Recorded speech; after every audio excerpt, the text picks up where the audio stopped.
Hello there and welcome. Today we're gonna dive into the history of Tudor's Black Bay line. If you don't know much about Tudor's product range, this watch might look like every other Black Bay out there. With a 41mm diameter and the ETA 2824-2 as movement, this watch is as basic as one can be in 2021.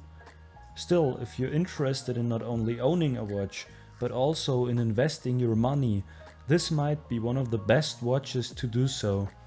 In 2012, Tudor gave birth to the Black Bay line of watches, the Black Bay 79220R. Many people might not know this, but with the Black Bay line, Tudor gave the old Submariner a soft rebirth. Design-wise, the new series was nearly identical to the old Submariner, and even the reference number 79220 was based on the old reference number of the Submariner, which was 7922. Not in any form the brand aimed for a pure re-release and cash grab with the watch. Collectors loved the old Tudor Submariners, and many people want to own one. Bringing out a new line of watches based on their vintage counterparts was only logical for the brand and their fans. The 79220R was an instant success for the company, and so in 2014 Tudor decided to add another version to the family with the 79220B. Changes with the new release were limited to the markers, which were no longer gold but silver, and the change of the bezel color.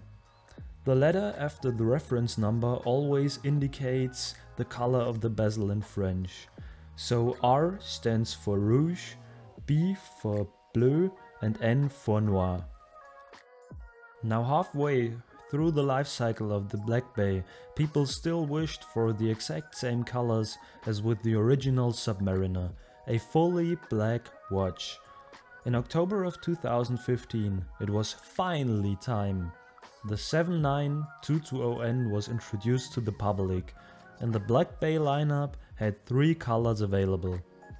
Yet, the black version of the Black Bay was rather short-lived, because the new Tudor 79230 series with the in-house caliber was released on March 17th of 2016 during Baselworld. After a production run of only 6 months, the black bezel variant of the 79220 was discontinued, alongside all the other versions.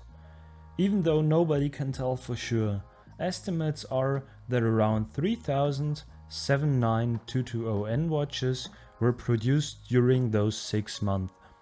The watch, which was the first ever Black Bay and the last generation with an ETA movement, now had an indirect limited edition through a coincidence. I always wear the watches that I buy, and not one of my pieces was never worn by me.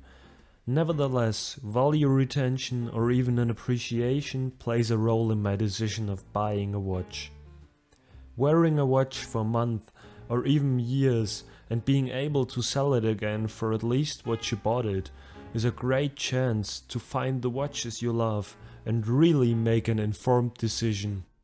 Apart from the value retention due to the rarity, why would someone buy this piece over, let's say, the new 79230 with the in-house caliber or the Black Bay 58?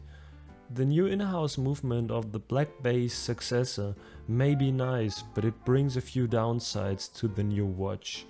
The thickness of the watch went up from an already thick 13mm to 15mm. And the serviceability of an ETA 2824 will always be easier availability and part-wise. Also, the famous smiley dial went overboard with the new generation for a now straight, more customary and in some way cleaner dial. Cleaner equals better is purely subjective. Yet in my opinion, in a world where most mainstream watch brands like Rolex, Omega and Breitling aim for simple aesthetics, a little bit of disruption can go a long way.